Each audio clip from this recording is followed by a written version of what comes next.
Hello, lovely listeners. Welcome to In Harmony with Vitality, where we empower your journey, embracing your vitality to unleash the potential within. Hello, I'm Eva. And I'm Marta. And together we are your hosts, certified integrative nutritional health coaches and moms on a mission. We are here to guide you through the maze of health and wellness, steering clear of fat diets and one-size-fits-all solutions. We believe in a personalized approach, turning into your bio-individual needs, embracing and honoring your uniqueness, and making decisions based in your inner wisdom. This podcast is not just about facts and figures. We are here to bring you light, interesting and entertaining conversations, all backed up by science. Expect a blend of knowledge and laughter as we explore the world of well-being. And speaking of exploration, we're not just your host. We're fellow explorers on this journey. Throughout the episodes, we'll be sharing our own experiences in health, wellness, parenting, and life.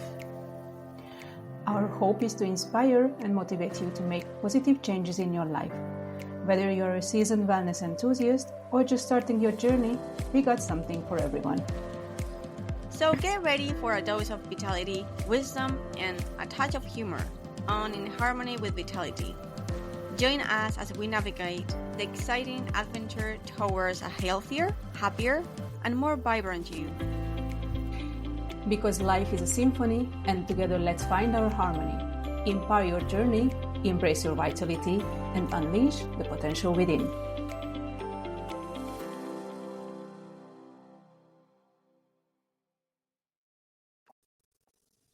Welcome to another exciting episode of In Harmony with Vitality. I am Marta. Hello everyone, and I am Eva. Today we will dive into the fundamental topic that impacts many aspects of our lives, stress, and its relationship to mental health. In a world in constant motion, where daily demands can feel overwhelming, it is crucial to explore how stress can affect our mind, emotions, and overall well-being. We are surrounded by responsibilities, challenges, and fast-paced rhythms, and it is crucial to understand how these factors influence our mental health. Together, we will explore the effects of stress on the brain, how it can manifest itself in different aspects of our lives, and most importantly, discover strategies to manage it in a healthy way.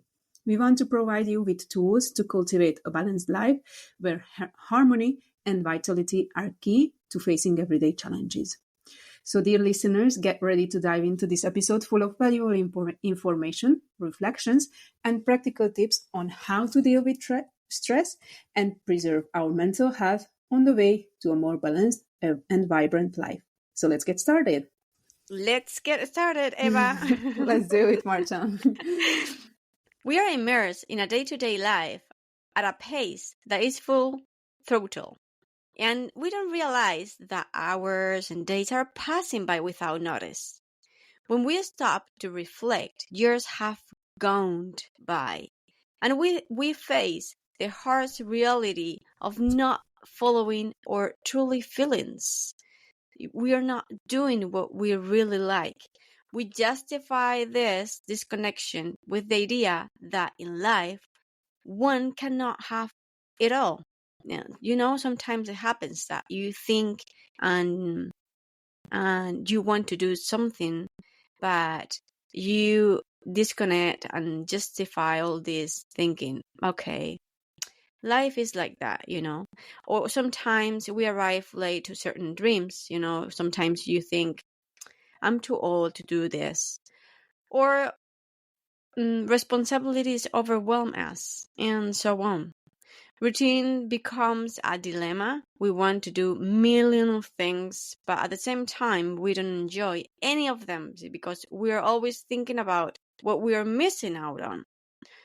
Or we may be dealing with an illness which is causing us significant stress. All these thoughts, whether conscious or not, generate a stress that unfortunately we normalize, convincing ourselves that it's normal to feel this way. However, our internal essence whispers to us that is not the case, that this is not the life we truly desire, that we really want to do something different. Thus, these thought patterns create stress that triggers a complex emotional tangle that is difficult to manage.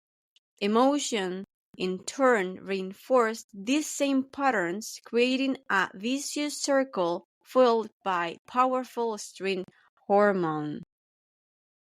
I don't know if you think the Yes. same. Yes, totally, absolutely. But this is life, actually. This is what most of us experiences. But I think it's very important to emphasize that stress is not always something bad. Stress is something that we need to have. It's a natural reaction that helps us to cope with life's challenges.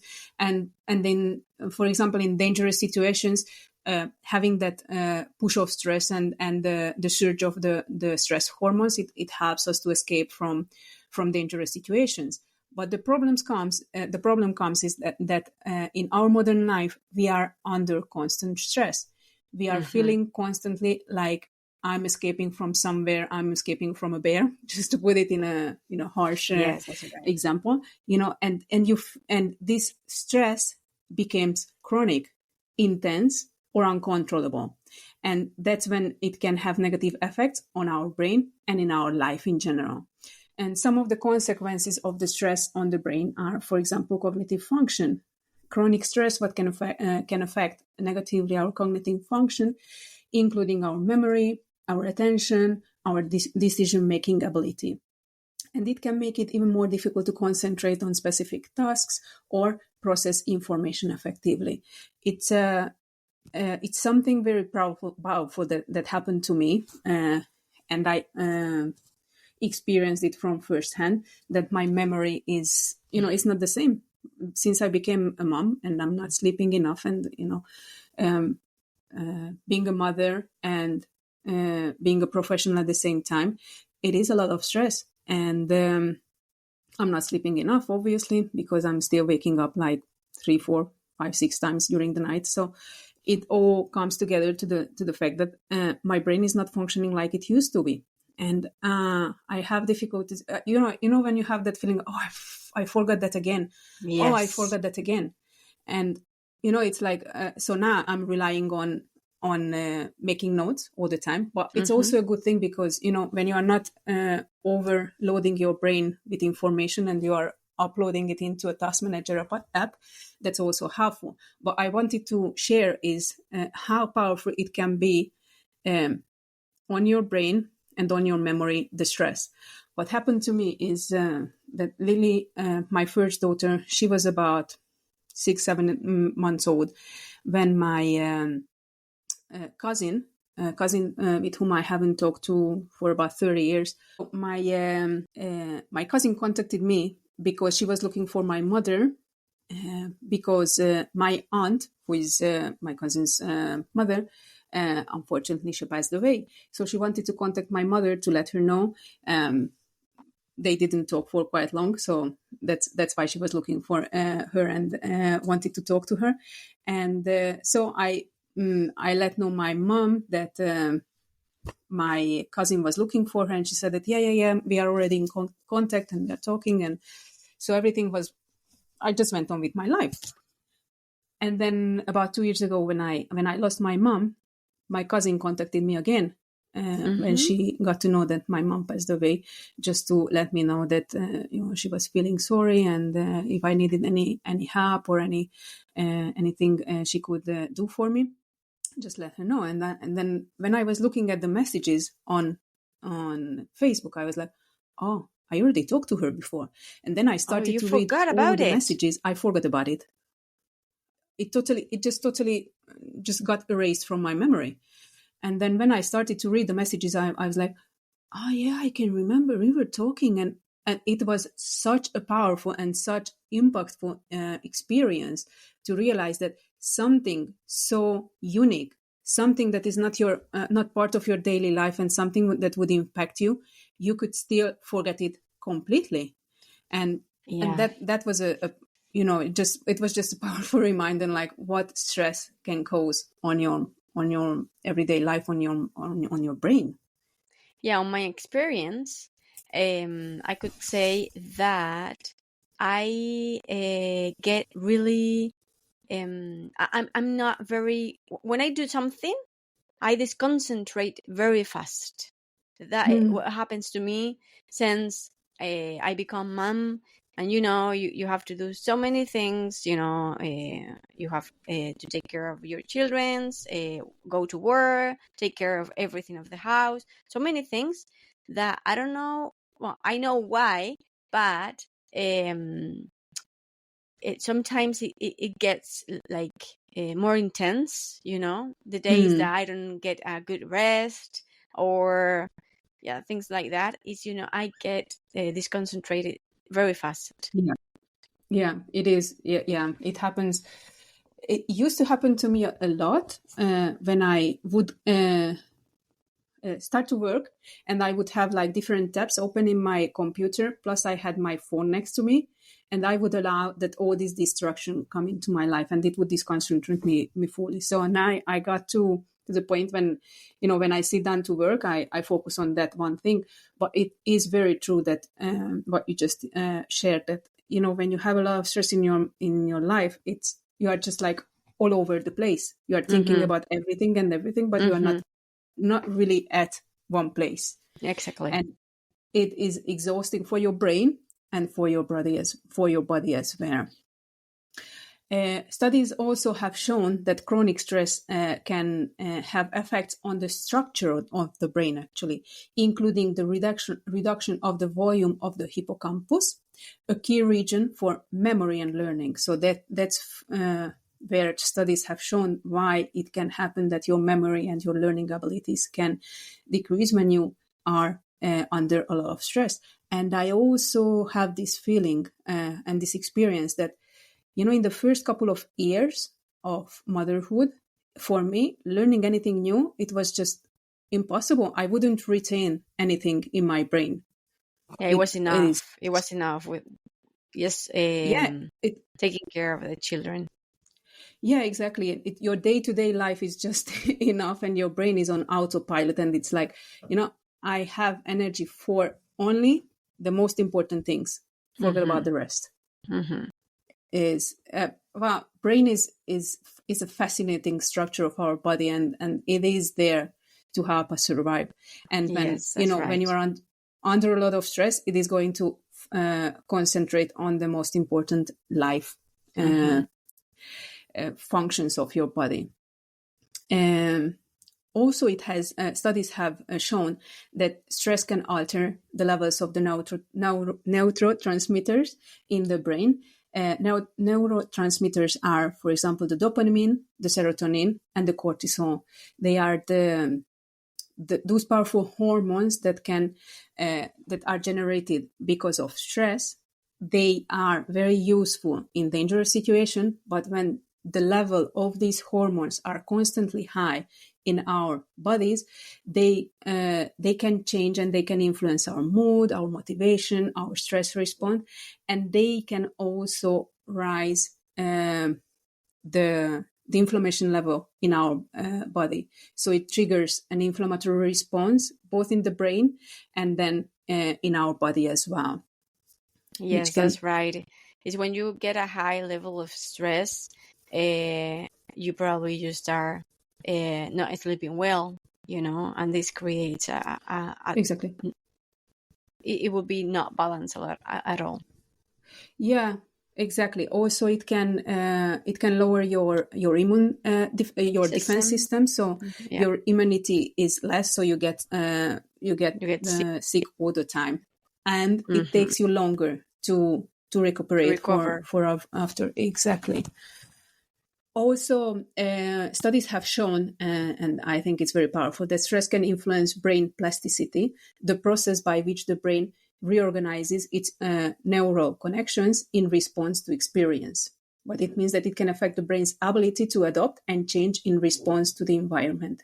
So it is like, you do not respond to new situations in a way that is helpful for you. You lose your flexibility in situations, and you are, when you get so rigid about when something difficult comes up in your life, and you are just so rigid and you are not willing to look at it from a different point of view, and you are stuck in the same situation all the time, well, that's when brain plasticity is that it's just not responding to the changes and to the experiences. Mm-hmm. All these performance that we have in life are happening because of habits that are so ingrained in us.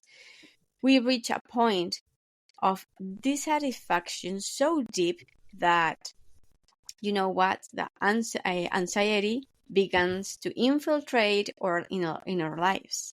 Insomnia, headaches, food intolerance, loss of energy, moodiness, and lack of concentration are just some of the symptoms that indicates that stress caused by not living the life we long for.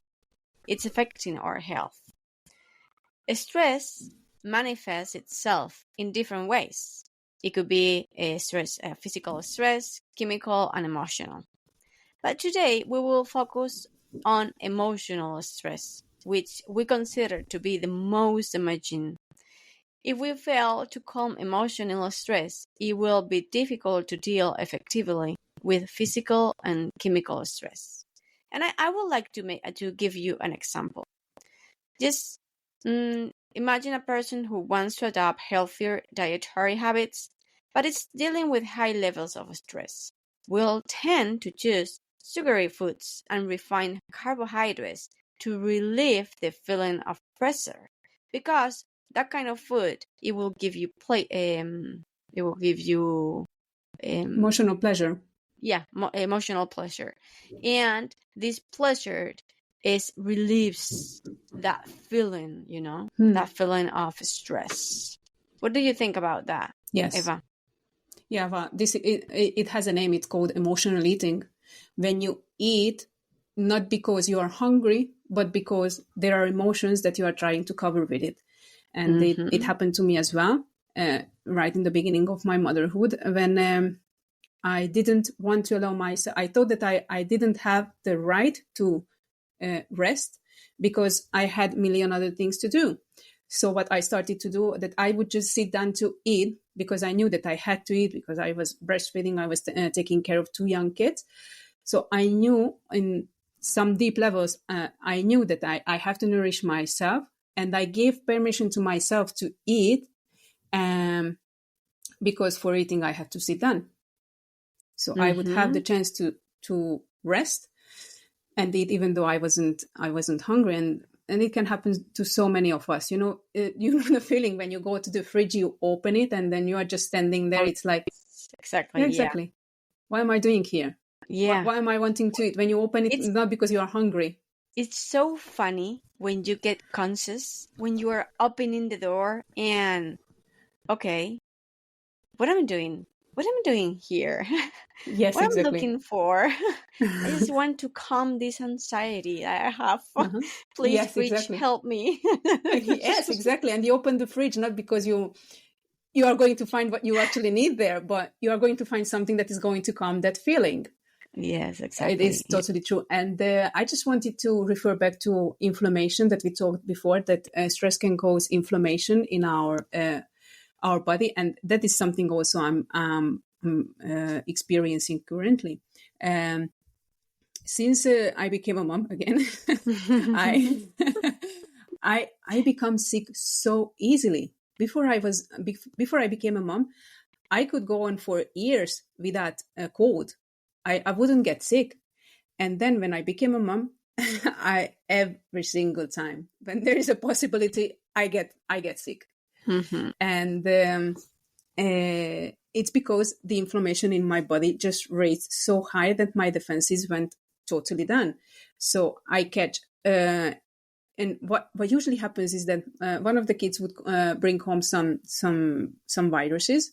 I would catch it, but after catching it, I would catch another one, and sometimes even another one. It just happened to me recently, and I would be sick for 3-4 weeks. The kids are out of it after 2 days, and I'm just there suffering for a month, and it yes, is think, how they do that How they Exactly. do that?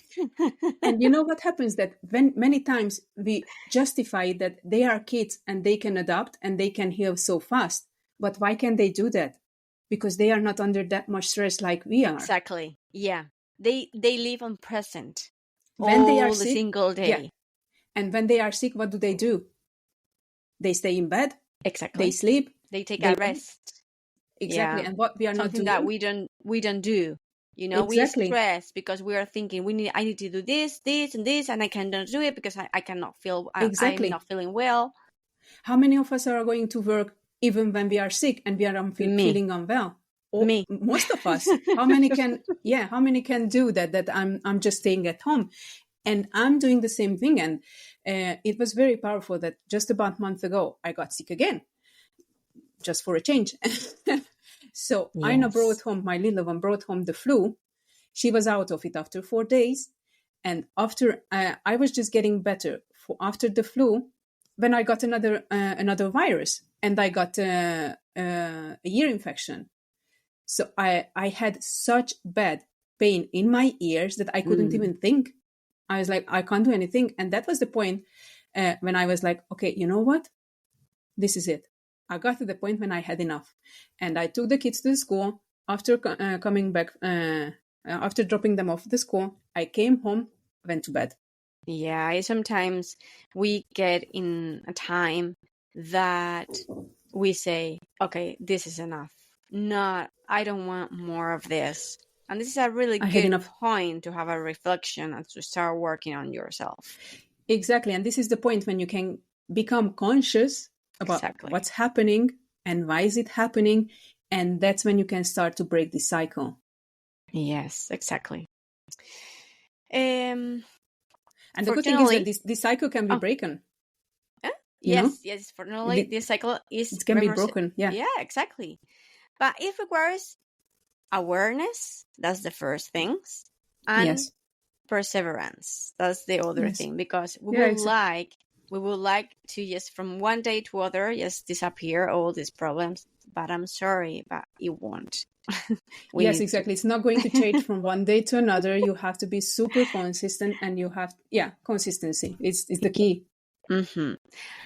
How do we achieve that awareness? How do we change that thoughts that cause us stress? The answer lies in meditation. At first, it may seem challenging as the mind is used to focusing on everyday problems. You know, sometimes, or not sometimes, at the beginning, when you start doing meditation and when you're sitting and closing your eyes, after 1 second, you start thinking, oh, I have to do this. Or problems about something at the work or at your house or whatever, you know. But the good thing is when you're doing meditation, you get conscious of those thoughts, you know? That's very important. So each time when you meditate, you start thinking, not thinking, you are aware what kind of thoughts are coming all the time during the all day long, you know? Hmm. And that's negative thoughts are giving you a lot of stress. So this is Yes. so good to meditate. But for those who are not comfortable with traditional meditation, there is the option of moving meditation, a fascinating technique that I know by Joe Dispenza. Imagine something that makes you feel extraordinarily good, I'm going to give you an example, such as making handcraft wooden furniture, for example. And so you close your eyes, immerse yourself in the idea of being that passionate woodworker, feeling every aspect of the experience, feeling it, and open your eyes and walk around carrying with you that feeling of living that passion and maintain as long as you can. This exercise helps you change your thoughts, reset your mind, and reconnect with yourself, allowing you to be the best version of you. And I know Eva works a lot with this technique, Hmm. and she's going to tell us her experience. Yeah, actually, I discovered moving meditation long time ago, before I knew that it was moving meditation, when I started to do yoga back in 2008. And when I started with yoga, I did hot yoga, specifically Bikram, which is you practice yoga in a 40-degree room, you have a set sequence, and most of the time the teachers say the same dialogue. So it's like you have this constant repetition of the heat, the sequence, and the dialogue.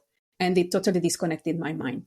It was it was an absolutely powerful experience, being 90 minutes, being able to just be there, forget Just about the world be around you. with you, right? Exactly.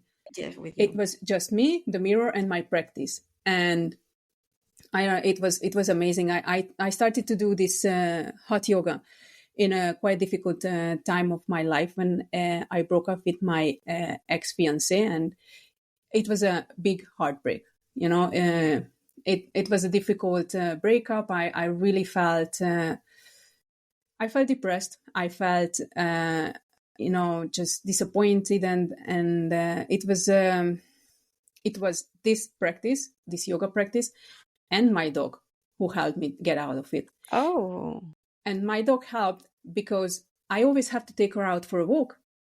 So Mm. I was obligated to leave the house. I was obligated to be outside and walk and do some physical exercise. And that just, at that time, I was living in Benidorm, very Oh. near to the beach. So Mm-hmm. it was like, I don't know, 3 streets, 3 corners we were living from the beach. And so I would go every single day out, just being near to the beach, looking at the water, being in the sand, or we would go to there was a hill nearby where, I just remember one day when I was on this hill, which was looking over the sea as well.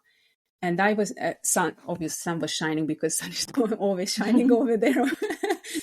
And, I was sitting there like, wow, I'm out. And I was just appreciating the nature, being outside, being in the sun, walking, and I realized that how powerful it is to have a dog to help you in this situation. And you don't have to have a dog for that. You can just go out and walk outside in nature, because that's the other component that helps me. When I can't do currently I can't do hot yoga, um, but I can go out and walk in parks. And that's what I do every single day, because we have a dog. We have another dog. We don't have Emmy anymore, but we have another dog. And I organize my day. So in the morning, I have a big chunk of work done. And at midday, I would take him out for 30, 45 minutes, depends on the day. We would go to the park and I would be there. I'm always there. I make sure that I'm there. I'm not just going out and taking the dog for a walk, thinking about the million other things that I have to do, but I'm in the park. Most of the time I leave my phone at home, so it wouldn't disturb me. And I just enjoy being in the park, walking, enjoy the sun, sitting down on the bench, doing some deep breathing exercise, like really paying attention on high inhale, making sure that it's deep and not as superficial that we usually do, and how it makes me feel. And soon I realized that it is helping me. Like I feel my shoulders more relaxed, or I feel the tension is leaving my body. So this is the moving meditation that I'm doing. Yeah, I really like it. And something very good to improve the change is always to do something different from the day before. Is, for Mm, example, you're doing some breathing, like you said, Eva, but you're doing in the morning, that's all.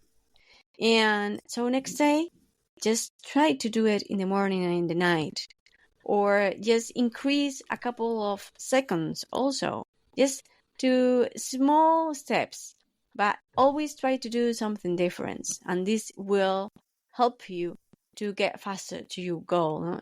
To feel better, to relieve from stress and yes. feel more comfortable with yourself. That's the Yeah, point. and also I think it's important to emphasize that you don't have to be hard on yourself. Just do little things every single day, and remember that progress is much more important than perfection. So if one day you can't do something, just don't beat yourself up, because it's normal. Just be consistent and conscious, Yeah, and I that's think the that's key. the key. Yeah. That's the key. And as we conclude today's episode of In Harmony with Vitality, we hope you've gained valuable insight into the intricate relationship between stress and mental health. We've explored how chronic stress can affect our brain function, emotional well-being, and even physical health, leading to a cascade of negative effects on our overall vitality. It's evident that in our fast-paced world, stress has become a pervasive challenge, one that significantly impacts our ability to lead fulfilling lives. Yet, amidst this reality, there is hope. We've discussed various strategies to manage stress effectively, from traditional meditation to innovative techniques like moving meditation. These approaches offer pathways to cultivate mindfulness, awareness, and ultimate a greater sense of inner harmony. Remember, it's crucial to prioritize self-care and listen to the whisper of your inner self, nudging you towards alignment with your true desires and aspirations. By incorporating the practice into your daily routine, you can gradually break free from the grip of chronic stress and reclaim your vitality. Thank you for joining us on this journey towards a more balanced and vibrant existence. Until next time, stay mindful, stay resilient, and stay in harmony with your vitality. Thank you very much, and we will see you next week. Thank you very much for joining us, and please let us know what you thought about this episode today. We can connect either here on Spotify comments, or you can connect with us on our social media that we are going to leave in the show notes. Thank you very much, and let's connect next week. Bye-bye. And that's a wrap for another empowering episode of In Harmony with Vitality, where we encourage you to empower your journey, embrace your vitality, and unleash the potential within.